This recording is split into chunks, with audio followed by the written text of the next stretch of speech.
देखो आज के कोण, जब दो समांतर रेखाओं को एक तिर्यक रेखा काटती है या प्रतिच्छेद करती है तो देखो कितने कोण बनते, कुल मिला के कितने कोण बनते। देखो दो समांतर रेखाएं, एक रेखा एल एम और इनको एक तिर्यक रेखा या प्रतिच्छेद कर रही है या काट रही है, कौन सी है वो, एन। ठीक, तो कुल मिला के देखो कितने कोण बने, 1 2 3 4 5 6 7 8। अब इन 8 कोणों में कोणों की परिभाषा निकल के आएंगी। सबसे पहला है बाह्य कोण।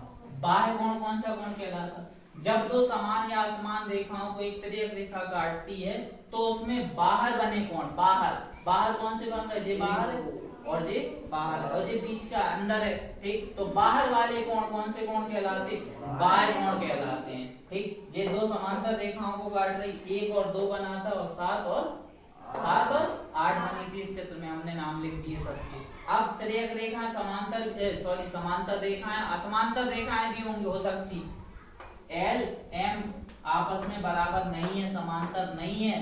ठीक, दोनों समांतर नहीं है और एन एक तिर्यक रेखा काट रही, तब भी 1 2 7 और 8 वही कोण लिए जो यहाँ बने थे। ये आपस में कैसे होते, कौन से कोण कहलाते, बाह्य कोण कहलाते। और बाह्य कोणों का योग कितना होता है, 180 होता। क्यों, क्योंकि ये कौन सी रेखा है, ऋजु रेखा बन गई। ऋजु रेखा बनने की वजह से कोण कितने अंश का हो गया जी, 180 अंश का। ठीक, तो 1 2 7 8 कोण 1 2 7 8 बाह्य कोण है। और 1 और 2 को जब जोड़ोगे तो कितना आएगा, 180 अंश।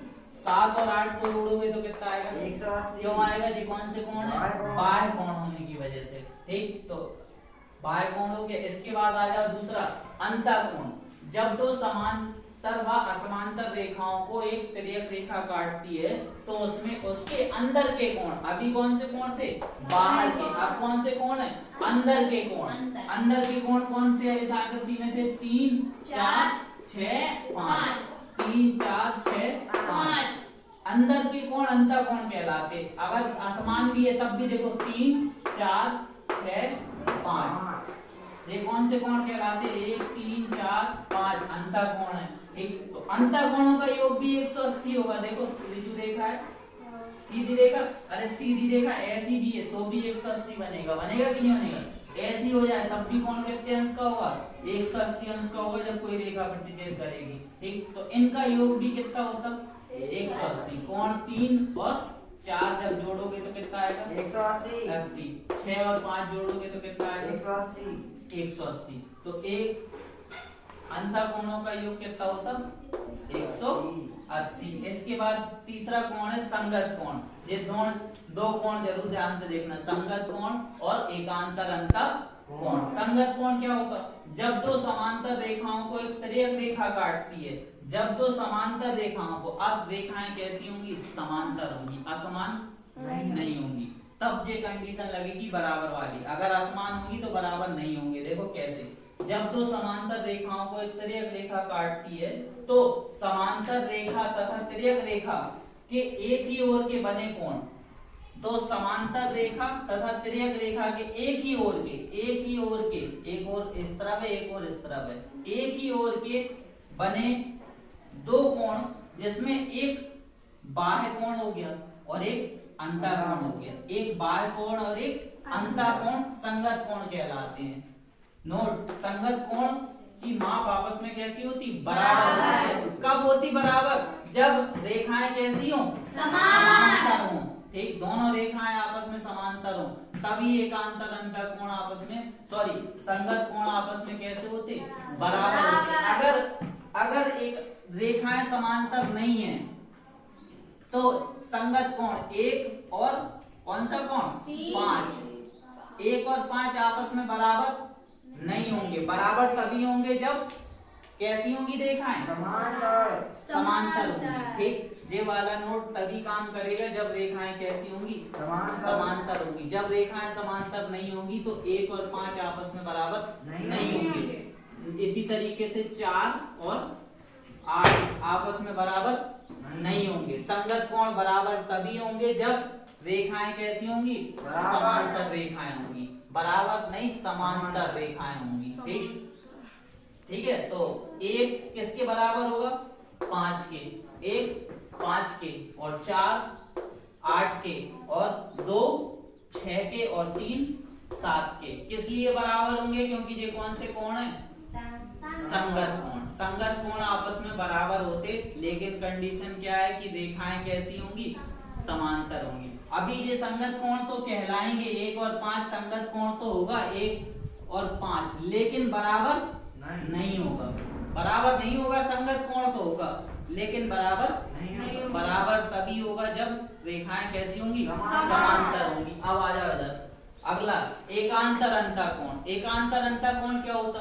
जब दो समांतर रेखाओं को एक तिर्यक रेखा काटती है तो समांतर रेखा तथा तिर्यक रेखा के विपरीत दिशाओं में बने अंतःकोण। विपरीत दिशाएं मतलब एक इस तरफ की और एक उस तरफ की। विपरीत दिशाओं में बने अंतःकोण मतलब अंदर के कोण। अंदर के कोण अपन ने यही माने थे पहली वाली आकृति में, 3, 4, 6, 5।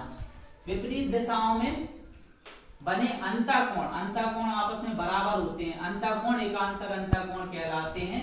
नोट, एकांतर अंतःकोण की माप आपस में बराबर होती है, पर कंडीशन क्या है कि जब दोनों रेखाएं कैसी हैं? समांतर है, तभी 3 किसके बराबर होगा? 5 के। और 4 किसके बराबर होगा? 6 के। 4 किसके बराबर होगा? क्यों बराबर है? ये कौन से कोण है? एकांतर अंतःकोण या एकांतर कोण। ठीक, आपस में कैसे होते? बराबर होते। अगर रेखाएं समांतर नहीं है और इन्हें एक तिर्यक रेखा काट रही है तो उनके ये कोण कौन से? 3, 4, 6 और 5। कोण 3, कोण 4, कोण 5 और कोण 6। एकांतर अंतःकोण तो है, एकांतर अंतःकोण है, लेकिन आपस में कैसे नहीं होंगे? बराबर नहीं होंगे। बराबर नहीं होंगे। बराबर कब होंगे? जब दोनों रेखाएं कैसी होंगी? समांतर होंगी। ठीक, इतनी बात समझ में आई? कोण और इसमें देखो हमेशा क्या बनता?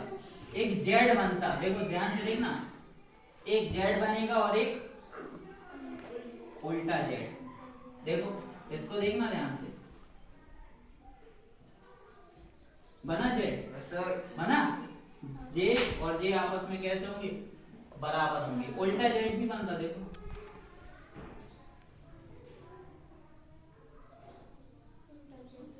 बना। तो जे वाला कोण इसके बराबर होगा, लेकिन कब होगा? जब रेखाएं कैसी होंगी? समांतर रेखाएं होंगी। बात समझ में आई? तो आज कौन कौन से कोण हो गए? बाह्य कोण, अंतःकोण। बाह्य कोण मतलब जब दो समांतर रेखाओं या समांतर रेखाओं को कोई तिर्यक रेखा काटे तो उसके बाहर के कोण बाह्य कोण कहलाते और उनका योग कितना होता है? 180। और अंतःकोण मतलब अंदर के कोण कौन से कोण कहलाएंगे? अंतःकोण। संगत कोण जब दोनों रेखाएं आपस में समांतर होंगी तो एक ओर के एक अंतःकोण और एक बाह्य कोण संगत कोण कहलाते और संगत कोण आपस में कैसे होते? बराबर होते। और एकांतर अंतःकोण अभी आज पढ़ा कि जब तिर्यक रेखा और समांतर रेखाओं के विपरीत दिशाओं के, विपरीत मतलब अलग अलग, विपरीत दिशाओं में बने अंतःकोण, विपरीत दिशाओं में बने अंतःकोण क्या कहलाते? एकांतर अंतःकोण या एकांतर कोण कहलाते हैं। और ये बराबर जब होंगे जब दोनों रेखाएं कैसी होंगी? समांतर। ठीक।